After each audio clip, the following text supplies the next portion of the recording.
Et bonjour Alan, comment vas-tu aujourd'hui? Bonsoir, bonjour, ça va bien, merci beaucoup. Ça va. Alors Alan, explique-nous un petit peu ton parcours d'auteur, qui tu es, comment tu es venu un petit peu ça, et présente-nous ton premier ouvrage donc. Oui. Alors je suis Alain Gonçalves. J'ai commencé à écrire à l'âge de 16 ans. Mon univers, le secret de Lumina. Et au fil en fait du temps, je l'ai corrigé, je l'ai retravaillé, et j'ai pu en fait publier le premier tome en janvier 2023, donc du coup l'année dernière. Euh, et Ah en ouais, fait, en parallèle de ça, en fait, je travaille dans la fonction publique. Euh, en- Après un concours, en fait, j'ai fait le concours des IRA à Nantes. En affectation, j'ai depuis septembre, je suis revenu sur Bordeaux parce que d'origine, je suis bordelais. Et voilà. d'accord, Donc là, c'est le retour aux sources. d'accord. Et du coup, Voilà. donc voilà, donc, il y a un an, donc tu as sorti ton ouvrage. Donc rappelons un petit Oui, peu le thème de ton ouvrage. Donc on est, alors il me semble, dans un thème un peu jeu vidéo, dans l'ambiance, c'est ça? c'est Secret ça, of tout à fait, Mana, oui. Secret of Mana, etc. Il me semble, si je Voilà, peux Final citer quelques Fantasy, petites Zelda. références, voilà, Zelda, des choses comme ça. Parce que toi, avant tout, tu es quand même un fan de jeux vidéo, c'est ça, de ce style de jeux vidéo, de ce thème-là précisément. Oui, voilà, c'est vrai que plus jeune, j'étais un grand fan de RPG, hein, surtout un peu les RPG de première heure, on peut dire. Euh, donc voilà, cet esprit voilà où il y a beaucoup de magie, où vraiment on va parcourir en fait un monde, en fait un univers, avec aussi cette approche avec deux héros en fait un peu en trio quelque part qu'on retrouve par exemple dans les Final Fantasy. Ça va être aussi la magie que le héros va faire évoluer pour devenir de plus en plus fort. Pareil pour les armes, qui va évoluer pour que l'âme soit de plus en plus compétente. Et c'est vrai qu'en fait, j'ai vraiment repris toutes ces approches un peu de ces jeux vidéo pour mon roman. Voilà. Et c'est vrai Oui, que voilà, c'est exactement ça. voilà, oui. Et Oui, c'est c'est vrai ça, que donc, j'ai essayé vraiment de créer. Pardon, excusez-moi. vas-y, vas-y, je te laisse parler, excuse-moi, non, vas-y, vas-y. Non, je disais juste que voilà, en fait, j'ai vraiment essayé de créer en fait un univers où il y a vraiment le côté aussi nature, voilà, où il y a vraiment la nature, elle est vraiment omniprésente.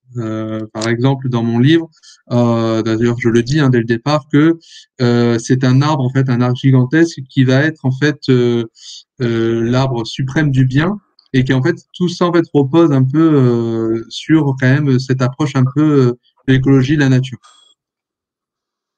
Oui, voilà, il y a ça aussi, Ouais. il y a cette dimension, voilà. Donc tu as quand même, voilà, ce que je veux dire aussi, c'est que dans un ouvrage, je dirais, alors là où tu instaures la nature, et finalement la nature dans les jeux vidéo, finalement, on peut le voir dans Secret of Mana, Zelda, etc. C'est omniprésent, même si c'est en Oui. seconde zone, mais c'est quand même omniprésent, cette nature, magie, etc. Tous ces liens entre l'homme et la nature, etc., sont toujours aussi présents. Et toi, voilà, donc dans ton ouvrage, en fait, euh, si je veux juste expliquer un petit peu à nos auditeurs, c'est aussi le fait que ton personnage va évoluer au fil du livre comme un personnage Tout à fait. d'un jeu vidéo en fonction de son expérience, Exactement. donc de ce qu'il va trouver, j'imagine, des objets, etc. Voilà, oui, en fait, parce que pour la petite histoire, en fait, c'est un humain qui se retrouve dans ce monde, le monde de Lumina, et donc du coup, quand il arrive, il a vraiment aucun pouvoir. Et pour pouvoir en fait défaire en fait l'élu du mal, donc l'antagoniste principal qui est Zéphix, il va devoir en fait aller dans des temples pour trouver en fait pour récupérer des sources de magie, de pouvoir pour en fait, voilà, se créer en fait un peu son inventé, on va dire, de magie. Donc ça, c'est pour la partie magique et pour la partie arme, voilà, il va se battre. Il va choisir une arme. Donc moi, j'ai choisi le boomerang parce qu'en fait, j'aime bien en fait cette arme et ça dénotait un peu le côté un peu classique médiéval avec soit l'arc, soit la hache, soit l'épée. Voilà, je Ouais, voulais voilà. vraiment quelque chose de beaucoup plus aérien.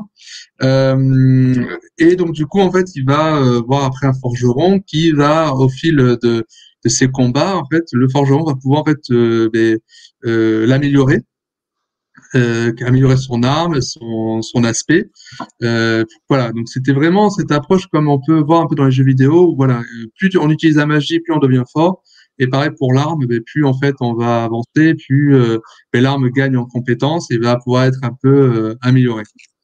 Et est-ce que dans ton livre, tu as développé, alors je vais te poser des questions aussi, puisque moi, bah, je suis un lecteur aussi, je suis un amateur aussi de jeux vidéo, je suis un amateur de voilà, pas mal de choses aussi, je suis quelqu'un de très ouvert. Et alors, un boomerang, qu'est-ce qui t'a fait choisir à la base, en fait, l'idée du boomerang, ça vient d'où? Est-ce qu'il y a eu une anecdote peut-être à nous raconter au sujet de ça, un objet que finalement tu as toujours aimé pour X raisons, ou je sais pas?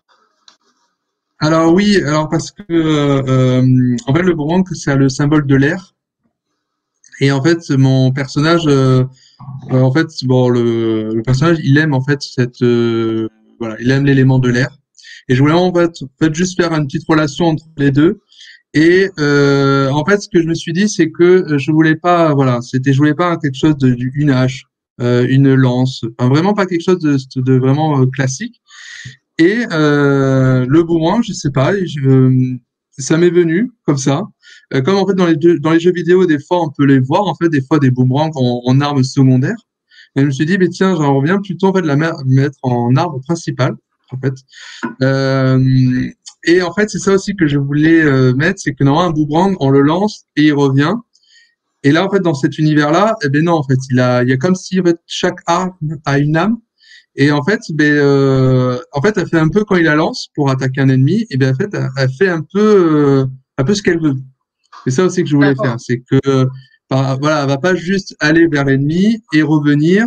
Voilà, donc du coup, dans l'histoire, je développe, en fait, l'arme spectrale. En fait, elle peut se diviser dans une partie physique, une partie plus, voilà, spectrale.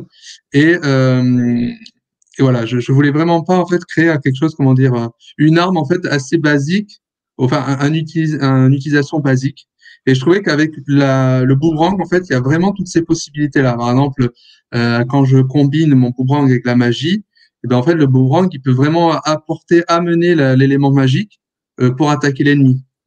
Voilà, c'était vraiment tous ces petits, ces petites notations, enfin ces petits liens Voilà, que je oui. voulais faire. C'est pour ça que je choisis ouais, le Est-ce boomerang. que Ouais. dans ton livre aussi, est-ce que tu as développé ça aussi dans le fait où chaque objet, chaque arme, chaque chose, tout ce qu'on peut trouver d'important dans ton livre a sa propre histoire personnelle?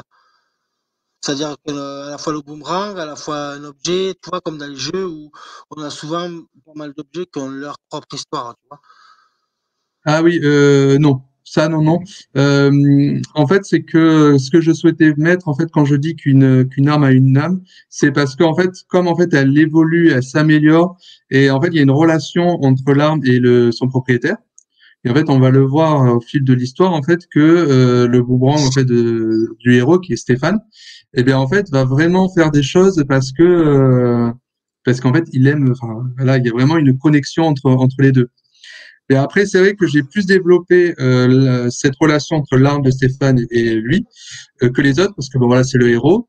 Et en fait, les autres aussi vont utiliser d'autres armes, mais c'est vrai que je vais pas du tout développer leur lien entre leurs armes et eux. C'est vraiment, je me suis vraiment voulu me focaliser sur Stéphane pour ça. D'accord. Et alors, ton livre là, un petit peu pour donner un petit peu au lecteur, et cetera, et aux lectrices, combien il fait de pages à peu près ton livre, qu'on sache un petit peu la grosseur, tu vois, des fois ça peut être intéressant aussi. Peut-être tu l'as avec toi là même? Alors là, oui, oui, je l'ai là, donc Eh ben, je vous le présente. montre-nous un petit Voilà. peu la couverture aussi qui est très très belle. Oui, donc ça a été vraiment Hello Édition ma maison d'édition qui l'a créé, donc en partenariat. Donc c'est très intéressant parce que du coup on a pu échanger pour la créer. Mais sinon il fait donc le tome 1 il fait 188 pages environ. Enfin, non, 188 pages. Et voilà, parce qu'on voulait d'abord un format assez court. Et après, ça va se décliner normalement en plusieurs tomes. Donc là, d'ailleurs, Donc, le deuxième tome, il est en cours. et ça, à partir de quel âge, ce genre d'ouvrage? Tu penses que 12-15 ans, c'est déjà bien au départ, peut-être? Oui, voilà, en fait, sur les sites, par exemple, l'âge conseillé, c'est 12 ans et plus. Ouais, Voilà, voilà, donc c'est ça va ça. À vraiment partir commencer dès 12 ans, après jeune adulte, et après ceux qui sont vraiment amateurs de fantasy. Voilà, parce que c'est vrai que c'est pas à destination vraiment enfant, jeunesse, vraiment enfant, parce que comme il y a des combats, il y a quand même il y a des oui, oui, combats, il y a des attaques, du sang quand même, voilà. Donc c'est vrai que ça peut, voilà, c'est vraiment 12 ans, dès 12 ans, c'est vraiment une bonne cible. oui, oui, voilà, d'accord, voilà, on voit ce que tu veux, voilà, tu nous as fait, voilà, donc c'est vraiment un ouvrage un petit peu, je dirais, jeu vidéo un petit peu, où on va prendre du plaisir Oui. à lire, puisqu'il y a de l'aventure, il y a de l'action, il y a aussi de la dynamique, avec un objet central, donc comme tu nous as expliqué, le boomerang, qui est quand même assez, je dirais, pas commun aussi. Donc, tu as fait une Mm. histoire aussi originale dans son déroulement, et donc tu as allié donc, tes passions, ce que tu avais écrit déjà à l'âge de 16 ans, voilà, Mm. tu as réussi donc aujourd'hui à être publié, c'est très très bien. Et maintenant, je voulais venir un petit peu dans ta préparation d'écriture, un petit peu. Comment, alors dans la préparation, ce que je veux dire, est-ce que tu fais appel à des gens qui te disent autour de toi, tu as des bêta lecteurs, des correspondances un petit peu Ah oui. Alors non. Alors non, quand j'ai avant écrit, avant j'ai, d'arriver à l'écriture, est-ce que quand tu l'as écrit, donc comme c'est un ouvrage qui a longtemps que tu as écrit, mm.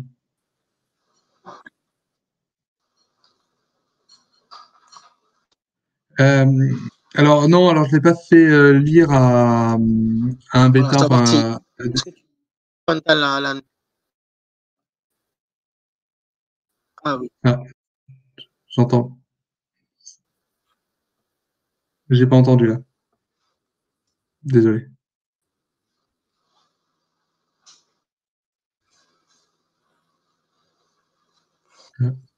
Ah, je te disais, comme tu nous disais, tu l'as pas fait lire à des bêta lecteurs quand tu l'as fait, Non. tu l'as directement envoyé à Elodition, si j'ai bien compris. Ah voilà, donc oui, donc d'abord quand même si j'ai fait, alors quand j'ai terminé mon livre, donc j'avais 17, 18 ans. Et bon, moi pour moi ça y est, je l'avais écrit, j'étais tout content, j'ai fait bah, allez, je vais tenter de le publier. Et j'ai eu voilà, j'avais envoyé à 3 maisons d'édition à l'époque et j'avais pas eu de retour. Enfin, une maison m'avait été refusée, l'autre ne m'a jamais répondu et la troisième avait dit que c'était pas le style qu'ils éditaient. Bon. Et je me suis dit bon quand même, je vais peut-être le retravailler parce qu'il y a peut-être comme du coup comme j'avais pas en fait comment dire l'approche littéraire comme on peut voir dans un livre, je me suis dit bon, il faudrait vraiment que je fasse corriger par un professionnel pour qu'il me reprenne vraiment la structure, l'architecture, le fond, enfin pas le fond, mais plutôt la forme en fait, comment avec les phrases, la syntaxe, tout ça. Donc du coup, c'est ce que j'ai fait. Et après, donc ça s'est fait sur plusieurs années, hein, parce que j'ai commencé à le corriger en 2017, ouais, 2017 par là. Donc bon, il y a eu du temps qui est passé. Et à la suite de la correction, je l'ai retravaillé une dernière fois, en fait, voilà, après avec les corrections qui ont été apportées.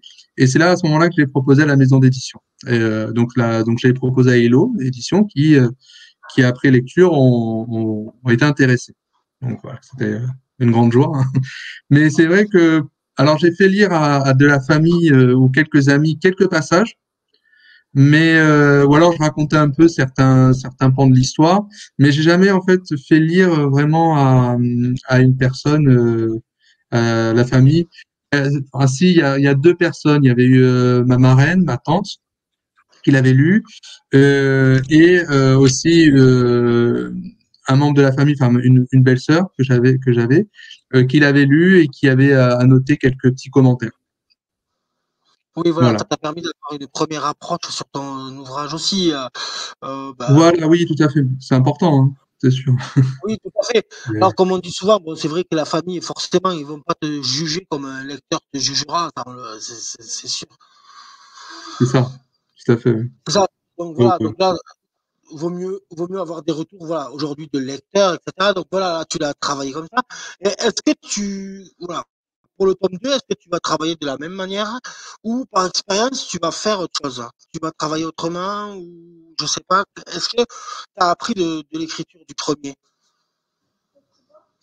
alors, non, enfin, je vais faire un peu la même approche parce que le tome 2 était déjà, enfin voilà, avait déjà été plus ou moins écrit, hein, parce que du coup, moi, j'avais vraiment écrit l'histoire. Donc là, en fait, je suis au stade où on est en correction avec la maison d'édition. Voilà.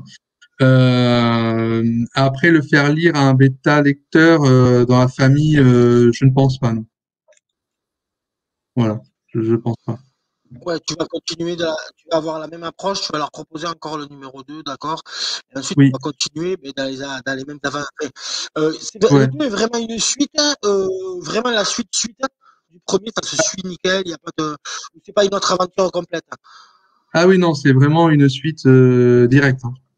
Oui, D'accord. c'est une suite Et pour directe. toi, combien il y en a aujourd'hui c'est une trilogie, je sais pas si combien tu veux en faire aujourd'hui. Alors en fait, ça dépend en fait du nombre de pages en fait qui peut être proposé en fait par tome, parce que là en fait cette fois-ci, enfin pour le premier tome il y avait 188 pages, là j'ai pu rajouter 100 pages de plus pour le second tome, donc ça va être environ dans les 280. Après dans ce format-là, je pense qu'il peut y avoir quatre peut-être 5 tomes et au moins 4 tomes, je pense. D'accord. Voilà. Toi Après aujourd'hui, s'il y a aujourd'hui oui. d'accord. Et toi aujourd'hui, tu connais enfin, tu vas l'écrire, mais est-ce que la saga, du coup, est écrite, enfin, tu connais la fin, etc., ou c'est des choses à retravailler, ou tu n'as pas encore la fin? Alors, oui, la fin, elle est déjà dans mon esprit, oui. D'accord, voilà. Donc, Oui, toi, oui. tu vas maintenant écrire encore maintenant le 3, le 4, peut-être un 5, si on te redemande encore, si jamais. On verra si, voilà, enfin, voilà, en fonction du volume, en fonction si ça marche bien, en fonction si ça continue, bien sûr. Enfin, ça, c'est toujours l'espoir, hein, c'est sûr, de Oui, d'aller jusqu'au oui, bout, quoi. voilà, bien sûr, non, non. Ben, c'est exactement ça. Donc voilà, aujourd'hui, donc Mm. on a le tome 1. Le tome 2, il y a une date précise de sortie ou pas encore? Alors, en publicité, quand par exemple on tape le tome 2, oui, il y a une sortie qui est prévue non, le 12 juillet. Mais bon, c'est sous toute réserve parce que en fait, moi, je n'ai pas eu la date voilà officielle communiquée, mais c'est ce qui est prévu, enfin c'est ce qui est prévu sur les sites marchands. Voilà. D'accord, ouais, le 12 juillet. Donc aujourd'hui, il est encore en précommande, c'est ça? Est-ce qu'il est en précommande aujourd'hui? Voilà, il est en précommande, oui. Exactement. D'accord, voilà. Ok. D'accord. Donc aujourd'hui, ben, on pourra découvrir donc, du coup la nouvelle couverture ou elle n'y est pas encore en disponible? Alors la couverture, je l'ai partagée sur ma page Instagram. Voilà, j'ai Ouais, demandé l'autorisation, bien évidemment, à ma maison d'édition qui a validé. Donc effectivement, sur le site marchand, on va pas voir la couverture. On va juste c'est voir ça, en fait voilà magnifique. l'annonce. Mais sur ma page, effectivement, je l'ai mise. Voilà, parce qu'elle a été validée, c'est bon, avec les deux parties, moi et la maison. Donc là, maintenant, ce qui reste, ben, c'est le fond, c'est le plus important, c'est le fond. C'est Oui, bien voilà. évidemment la couverture, c'est très important aussi. Donc c'est vrai qu'on a Oui, retravaillé voilà. dessus. Ouais. C'est ce que je disais toujours. Ben, d'ailleurs, j'ai fait une publication ce matin qui expliquait justement ben, que la première chose qu'on voit d'un livre, hein, c'est pas ce qui est écrit, c'est le visuel. Donc du coup, c'est super important. Oui, oui, c'est important. C'est vrai qu'une couverture qui accroche, ça donne toujours déjà l'envie de découvrir l'histoire, quoi. C'est sûr. Voilà, c'est exactement ça au départ. Voilà.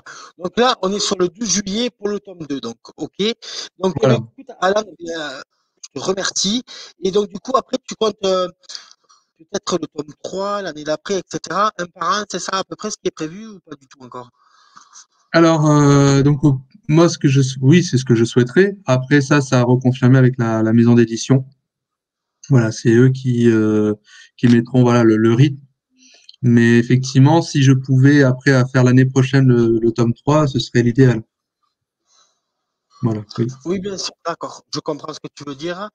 Mais en tout cas, Alan, bravo parce que ben, déjà ton livre, il me donne vraiment envie d'aller plus loin avec Merci. ton livre.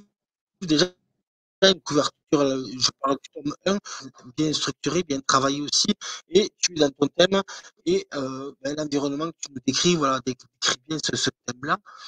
Et en tout cas, je te remercie énormément d'avoir pris un petit peu de ton temps ben, pour répondre un peu à toutes ces questions et présenter ton livre.